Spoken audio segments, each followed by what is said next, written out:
Welcome back to Antigua, Barbuda today as we continue our weekly discussions on gender-based violence leading up to the IHO-GBV 5K walk on March 8th, International Women's Day. We're focusing today on the critical role of advocacy and activism in ending gender-based violence. Joining us virtually very soon is Nurse Alexandrina Wong, Executive Director of Women Against Rape, WAR, a dedicated advocate who has spent years fighting for the rights of women, girls, and vulnerable groups in Antigua and Barbuda. She'll be sharing insights on the power of activism and the challenges of driving change. Also with us in studio is Kieron Murdoch, Communications and Admin Specialist at the Integrated Health Outreach IHO. Kieron will remind us how we can take action by participating in the upcoming Men and Women United 2025 Anti-GBV Walk and why events like these are essential in the broader fight against gender-based violence. Let's dive into today's conversation. Good morning, Kieron. Good morning. How are you? I'm great. And I think before we got back from the break, I was saying that this is the first time we've been It's usually a role reversal. This way. I'm usually on the other side of your interview, so it's great to be on this side of things now. I promise to be easy on you. Yeah? So while we wait on Nurse Wong, let us know about the upcoming walk and how it fits into the broader mission of the IHO. Well, the upcoming walk is going to be taking place on March 8th, 2025. It's happening at 2 p.m. in the Botanical Gardens, and we're aiming to register 2,000 people. We had an excellent turnout last year, and that was the inaugural year of the event.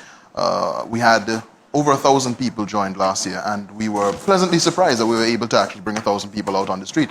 Many persons who would remember would recall seeing what would have looked like a sea of orange, as that was the color for the march. Those are the t-shirts that were given out, and it'll be the same this year. Different slogans, a few different things have been amended, and of course we're looking to up the numbers. The object of the event is to give the public the opportunity to come out and take part in advocacy against gender-based violence, and also to appeal to both women and men. Often at times, that element of advocacy and that element of pushing for change when it comes to gender-based violence is something that you more see a mantle taken up by the women in society. But we want to also encourage the men to come out and equally participate in this event. We have been supported by the Directorate of Gender Affairs. They're our partner on this, and we're really happy to have them on board once again. And we are also supported by our donors, Equality Fund, through the Government of Canada as well. And we are elated that they are sticking with us, of course. In fact, I'll tell you, over the weekend, we actually held at the Multi-Purpose Center a pre-event that we're going to keep hosting on Saturdays leading up to this march. It was our Change Starts Here, Youth Against Gender-Based Violence workshop. We had a very good turnout, just around 40 young people. And it was split between an informative session and a creative session. So the informative session would have started with them having discussions with the facilitators, understanding certain concepts to do with GBV and related to GBV, talking about consent, healthy relationships, and so on, red flags, how to recognize abuse, and then there was a creative element to it where they would have made placards, and it's amazing what young people can do when you give them materials and just let their creativity loose. But we are ready and rearing, we are pushing ahead, and we hope that we are going to see those numbers eventually hit 2,000. I think we are somewhere pushing towards 500, if I'm not. We may be somewhere between 400 and 500, 430 something, yes? Usually what we notice is that people tend to pick up towards the very, even though we tell people, register early, people tend to pick up somewhat towards the last minute. But I encourage persons, 736-4446. You can reach out to IHO. If you want to register your group, for instance, we can make that a little bit easier for you. Or if you just want a bit of information, any extra information about the event. Right. And earlier you mentioned that it's a Men and Women Unite march, underscoring the importance of men stepping up in terms of speaking about gender-based violence. This is not necessarily just about violence against women and girls. It's gender-based. So tell us how important it is for men to be a part of this particular type of advocacy when it comes to gender-based and sexual violence. Well, I think it's absolutely essential. You can't really, I think, achieve the kind of societal change that we are aiming to achieve. And when I say we, I mean we as a nation and also societies around the globe. I mean, this movement against gender-based violence, particularly as we look at violence against women and girls, and sexualized violence, and various different forms of violence, is an international movement. And I don't think that we can achieve the change that we want to see unless we have our men and boys involved. And it takes me a little bit back to the event that we held, the event that we held on Saturday, where we had a number of young boys taking part, teenage males along with the girls. And you saw that the message resonated with them, yeah? And it's striking the extent to which you can achieve progress when you work with young people in particular, and you give it a chance to let the message sink in. We were very, very pleased in terms of the feedback we got from some of the young men who participated. But coming back to the broader event, it's essential that we have male participation. It's unfortunate, but too often we see violence against women and girls and gender-based violence as a women's issue. You know, it is something that women will advocate on. It's a policy area that they will be active in, but not so much the men. That needs to change and become more equal. You need to have just as much advocacy, just as much concern demonstrated by our men as much as our women. Violence in that context affects everybody. If it affects women and girls, it means it affects everybody. It affects families, it affects society, it affects workplaces, it affects homes, it affects communities. And it is something that there is a culture of silence around. And that is something that we think public advocacy helps to break. When you're able to get people out declaring that this is the issue they're coming out to speak on, that helps to bring an issue out of, I would say, you know, the hush-hush, and make it easier to speak about, even just a little bit. And if we do that consistently, I think we can make this an issue that is easier to tackle head-on in our society. Right. We're aiming towards destigmatization, essentially. Correct. And I'm being told that Nurse Wang is here with us virtually. Good morning, Nurse Wang. Good morning, Nurse Wang. Are you hearing me? Hoping that we can get her. Doesn't seem as if we have her though. It's unfortunate because I really wanted to get into, you know, the whole gender-based violence part of things and why advocacy is important. There are many people who say that, you know, these marches and demonstrations don't necessarily do anything. What would your response to something like that be? Well, you know, I understand that sentiment in the sense of somebody who is saying that coming from a position of wanting to see more concrete action. I would say that that kind of advocacy and activism has its place, and I think it is important.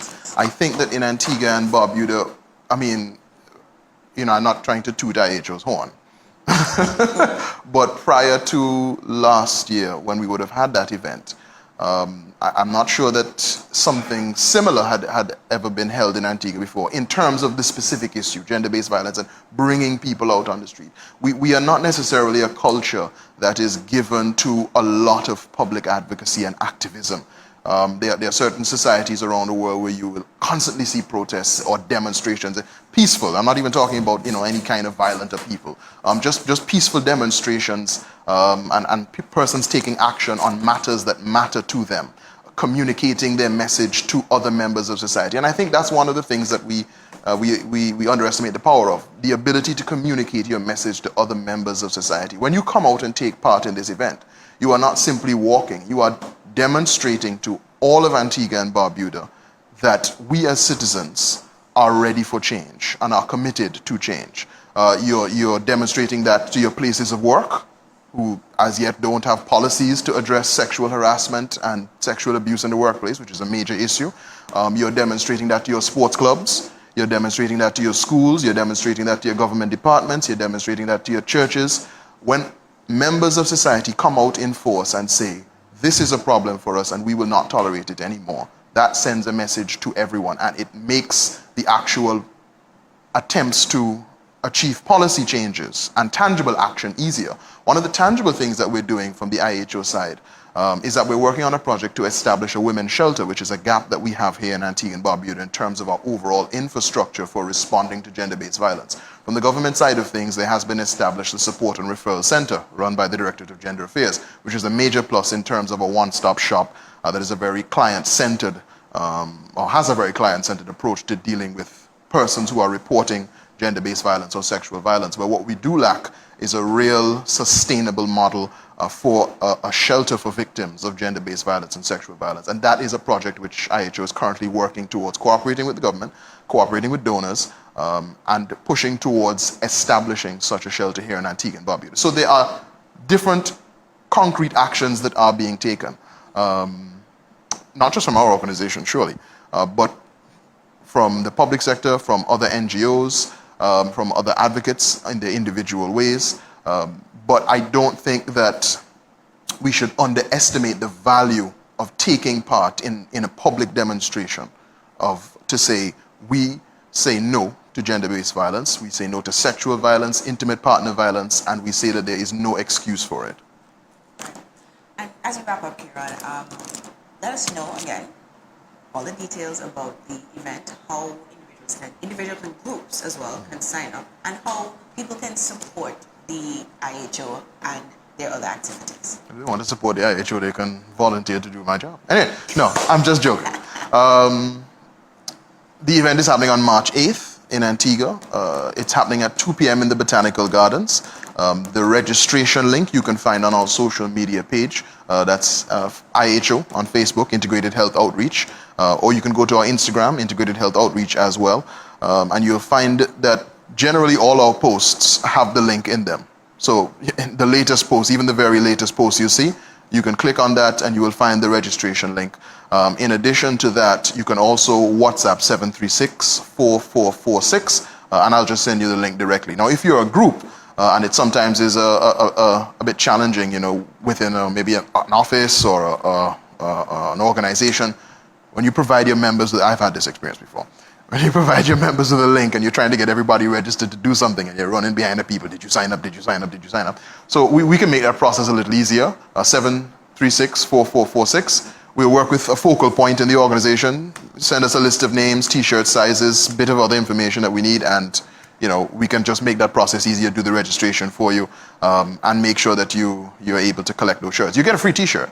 It's a free t-shirt. You know? Yeah. Provided that you pass up a free t-shirt. Exactly. I mean, provided that you're within the first bracket of shirts that we order, you're going to get a free t-shirt. And we're also open to partnerships and sponsorships. We've had a lot of very positive conversations, and conversations that have borne fruit with a number of groups so far, that are maybe covering the cost of their own shirts or putting something towards some aspect of the event, or partnering with us in some other way. And we're really, really happy for that. But we are, as I said, moving full steam ahead, and we are going to have 2,000 people out on the road, even if I have to, go around and find people on the street and register them, and, you know, however we do it, we're going to get 2,000. Excellent. Can't wait until the 8th. Thank you so much for being with us this morning, Kieron. It was an interesting discussion, and hopefully the next time we'll have Nurse Mom to really share her insights about the advocacy that she's been doing for the past few decades. So Thank you again for being with us this morning. Thank you for having me. Advocacy and activism are the driving forces behind change. And as you've heard today, every voice, every action, and every step counts. If you're inspired to take action, consider joining the Men and Women United 2025 Anti-GBV Walk on March the 8th, International Women's Day. When we return, we'll shift our focus to another pressing issue affecting our community. Stay with us.